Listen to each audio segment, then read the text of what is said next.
Good morning at eto na naman si Mami Sinyo, magpapalit na naman ng bedsheet. After 1 week na naman tayo magpapalit ng bedsheet. At syempre, hindi lang bedsheet ang pinalitan ko dyan, pati mga pundan namin. Ewan ko ba, bilang Mami Sin, yan talaga ang pinakamasayang ginagawa ko. At syempre, hindi lang pagpapalit ng bedsheet ang ginawa natin dyan. Nagwalis din tayo at nagmap. At syempre, nagtanggal din tayo ng mga alikabok.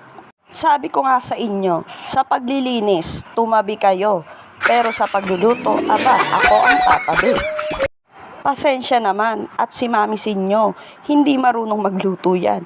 Puro prito-prito lang yan. Pero mahal na mahal yan ng asawa niya. Alam nyo kasi, araw-araw akong nagtatanggal ng mga alikabok dyan.